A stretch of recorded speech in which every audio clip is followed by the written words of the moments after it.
안녕하세요. 성경 말씀 잘 읽고 계신가요? 오늘은 선악과 이야기를 해보려고요. 우리는 성경을 읽다가 선악과 문제에 이렇게 부딪히면 많은 생각들이 떠오르죠. 아니, 하나님 왜 선악과 나무를 만들어 놓으셨지? 안 만드실 수는 없었나? 아니면 사람들이 못 따먹게 하시든지. 선악과 때문에 사실 우리 온 인류에 이렇게 악이 들어온 게 아닌가? 이렇게 선악과 문제를 우리가 보게 되면 이 선악과에 대한 엄청난 많은 질문들, 의문들 이런 게 사실 쏟아지잖아요. 2장 17절 말씀을 보면 선악을 알게 하는 나무의 열매는 먹지 말라. 내가 먹는 날에는 반드시 죽으리라 하시니라. 사실 선악과 문제는 하나님이 우리 인간을 창조한 후에 처음으로 어떻게 보면 우리에게 주신 어떤 명령인데 그 명령이 축복의 명령이라면 어떻게 생각하시나요? 아니라고요? 무슨 축복의 명령이냐고요? 말도 안 되는 소리 아닌가요? 이렇게 아마 반문하시는 분이 많을 것 같아요. 제 귀에 그런 소리가 들리는 느낌이거든요. 여러분, 우리가 지난주 창세기 1, 2장 말씀을 보면서 하나님께서 이 하늘과 땅과 바다와 별과 이 땅에 많은 수많은 아름다운 것들을 만들어 놓으시고 좋았더라, 좋았더라 그런 말씀 하신 거 기억나시죠? 우리가 그 하나님의 사랑을 이 우주 창조의 비밀에서 우리가 읽을 수 있었잖아요. 그리고 하나님은 우리에게 이 땅을 창조한 후에 복을 주시고 또 우리에게 이 많은 것들을 다스리라 통치할 수 있는 또 그런 권한도 우리에게 주셨잖아요. 그런 하나님께서 선악과를 만들어 놓고 그걸 먹으면 우리가 죽게 된다고 죽으리라 이렇게 말씀하니까 이 말씀 때문에 우리는 하나님에 대한 어떤 공포감 그게 있고 또 죽으리라는 그 말씀 때문에 죽음이라는 단어가 우리를 약간 무섭게 하는 그런 작용을 하는 것 같아요. 그런데 하나님이 정말 우리를 힘들고 공포스럽게 하시려고 그 선악과를 만드셨을까요? 여러분 선악과 읽으실 때 어떤 생각들이 많이 드셨나요?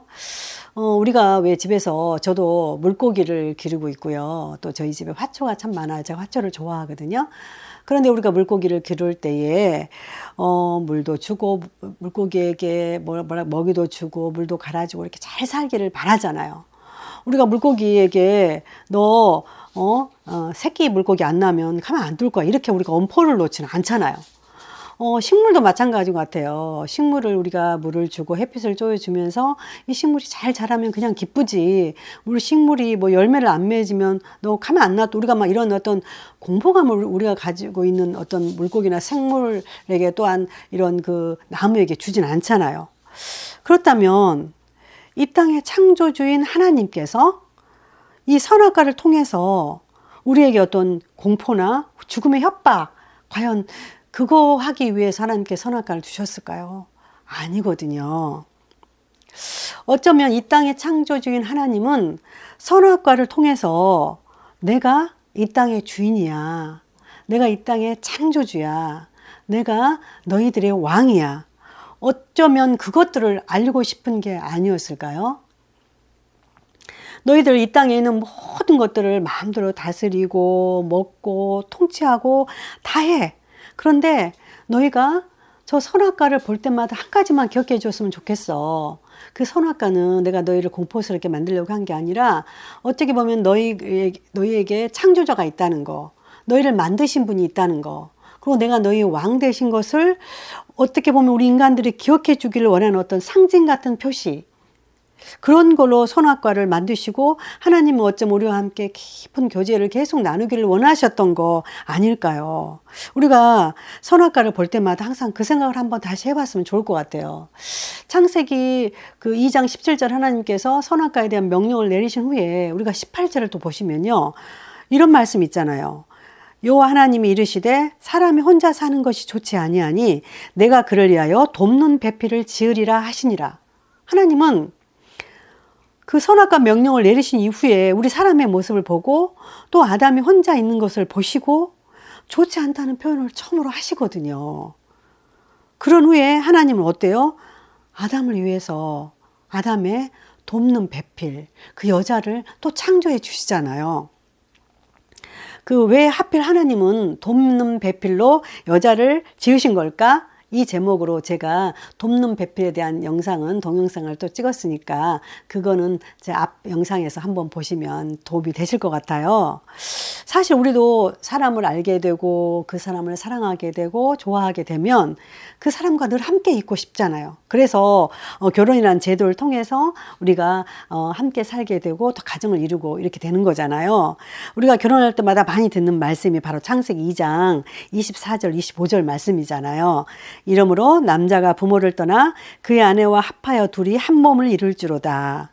아담과 그의 아내 두 사람이 벌거벗었으나 부끄러워 아니하니라. 이제 우리가 3장으로 넘어가 볼까요? 3장에 보면요. 1절에 그런데 뱀은 여호와 하나님이 지으신 들짐승 중에 가장 간교하니라. 뱀이 여자에게 물어 이르되 하나님이 참으로 너희에게 동산 모든 나무의 열매를 먹지 말라 하시더냐. 3장에 들어가면 뱀이 여자에게 선악과를 따먹도록 유혹하는 장면이 나와요. 그런데 여러분 성경 읽을 때 웬 뱀이냐? 아니 웬 뱀이 말을 해? 이해도 안 돼. 이상해. 이렇게 표현하지 마시고 뱀의 정체, 뱀이 누구인지 정말 알아야 성경의 맥이 요한계시록까지 풀립니다. 우리가 계시록 12장 9절을 보면요. 큰 용이 내쫓기니 옛 뱀, 곧 마귀라고도 하고 사탄이라고도 하며 온 천하를 꿰는 자라. 그가 땅으로 내쫓기니 그의 사자들도 그와 함께 내쫓기니라. 여기서 옛 뱀, 마귀가 바로 선악과를 따먹도록 유혹한 그 뱀이거든요. 요한계시록에서 그 뱀을 또 언급하잖아요. 사탄은 너무도 간교하게도 하나님이 동산 모든 나무의 열매를 먹지 말라고 하시더냐 하면서 여자를 유혹해요. 사실 우리 여자들은 보는 것에, 아름다운 것에 좀 약해요. 저도 정말 지나가다가 정말 예쁘고 정말 멋진 것이 있으면 이렇게 여자들은 보면 막 이렇게 갖고 싶고 사고 싶고 하는 그런 게 좀 있는 것 같아요. 어쩌면 사탄은, 뱀은 그 여자의 마음을 알고 이런 유혹을 한 거 아닐까요? 그런데 여자는 어떻게 대답해요? 하나님이 선악을 알게 하는 나무의 열매를 먹는 날에는 반드시 죽으리라고 분명히 말씀하셨는데 3절 보세요. 동산 중앙에 있는 나무의 열매는 하나님의 말씀에 너희는 먹지도 말고 만지지도 말라 너희가 죽을까 하노라 하셨느니라. 아니 죽을까 하노라. 하나님 분명히 죽으리라, 반드시 죽으리라 그렇게 말씀하셨는데요. 그러니까 하나님의 명령을 자기 식대로 자기 마음대로 해석하고 왜곡해버린 그런 여자의 말씀을, 여자의 모습을 볼 수 있어요. 뱀은 이 틈을 이용해서 이렇게 말하죠. 뱀이 여자에게 이르되 너희가 결코 죽지 아니하리라. 너희가 그것을 먹는 날에는 너희 눈이 밝아져 하나님과 같이 되어 선악을 알 줄 하나님이 아심이니라. 사탄이 여자를 유혹했던 그 4가지 말을 우리가 주의 깊게 생각하셔야 돼요. 4절에 죽지 아니한다. 눈이 밝아진다. 5절에 하나님과 같이 된다. 선악을 알게 된다. 사실 여자는 선악과에 보암직하고 먹음직스러운 그 모습 모양에 빠져서 선악과 열매를 어떻게 했어요? 따서 먹고 남편에게도 먹게 하잖아요. 여자가 그 나무를 본즉 먹음직도 하고 보암직도 하고 지혜롭게 할 만큼 탐스럽기도 한 나무인지라. 여자가 그 열매를 따먹고 자기와 함께 있는 남편에게도 주매 그도 먹은지라.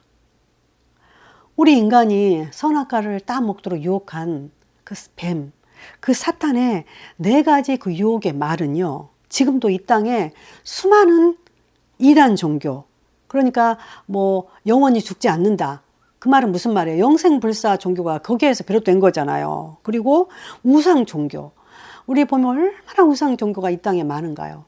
그뿐인가요? 주술신앙, 우리가 주술신앙을 많이 외워서 어떤 신을 다스리는 그런 모습도 우리 인간에게는 엄청 많이 있잖아요. 그리고 또한 우리에게는 하나님 없이도 살 수 있는 그런 종교가 얼마나 많은지 알 수가 없어요. 그런 모든 이런 종교의 이런 것들이 이 사탄이 유혹한 그 말을 비롯해서 그 말을 통해서 이 땅에 존재하고 있다는 사실을 우리가 기억을 하셔야 돼요. 많은 사람들이 선악과를 따먹은 이 부분에서 왜 하나님은 그 선악과를 따먹지 못하게 막지 않으셨을까? 이 질문들을 참 많이 하거든요. 하나님은 얼마든지 우리를 통제하고 다스릴 수 있는 분이잖아요. 여기에서 우리는 인간의 자유의지에 대해서 다시 한번 생각해 봐야 돼요. 우리 인간은요, 저부터도 그래요. 자기가 하고자 하는 행동, 생각, 이런 많은 것들, 남에게 지배당하는 걸 굉장히 싫어해요. 사실 우리는 직장에서 상사가 나를 조정하려 하거나, 우리 어떤 아는 가까운 집안의 남편이라든지 가족들이 우리를 이렇게 이렇게 행동을 제어하고 우리가 하고자 하는 것들을 못하게 하면 굉장히 발끈하잖아요. 심지어 어린아이들도 보세요. 어린아이들 3살, 4살 아이들도 제 생각, 자기 의지가 굉장히 강해요. 그 아이들이 하고 싶은 거 못하게 하면 화내고, 엄마한테 따지고 막 대들고 하는 아이의 모습을 볼 수 있어요. 그러니까 우리 인간은 이 자유의지를 건드리면 굉장히 힘들어하는 존재가 우리예요. 그런데 선악과 문제에 돌입하면 왜 하나님은 그때 우리를 하지 못하게 막으시지 않았느냐. 마치 그때 하나님께서 우리를 로봇처럼 딱 우리의 선택을 막아버리시면 그렇지 않았, 이런 생각들을 참 많이 하시거든요. 근데 그게 아니에요. 하나님은 그분의 형상, 그분의 모양대로 우리를 창조하셔놓고 우리 스스로 우리에게 자유의지를 주셨기 때문에 우리가 선택할 수 있는 기회, 그걸 주신 거잖아요. 그런데 우리는 이 선악과 문제에 있어서만은 우리의 자유의지가 그때는 없었으면 좋았을 걸. 그때는 하나님이 우리의 자유의지를 막으시고 하나님이 마음껏 우리를 조정하시면 좋았을 텐데, 이렇게 항상 선악과 부분에서 자유의지를 만든 하나님에게 어떻게 보면 약간 방향을 돌리는 그런 우리가 그런 모습을 볼 수 있거든요. 그런데 우리가 다시 한번 생각해 보면 이 선악과 부분에 있어서 하나님은 그 선악과를 먹게 되면 우리 인간의 모습이 어떻게 되신 줄 알면서도 우리에게 선택권과 우리에게 자유의 의지를 분명히 주신 거잖아요. 우리가 여기서 선악과를 만날 때 항상 생각해야 될 게 하나님의 사랑으로 우리가 다시 돌아가야 돼요. 왜냐하면 우리를 사랑해서 우리를 창조하신 하나님은 분명히 이 땅에 살도록 우리에게 복을 주셨거든요.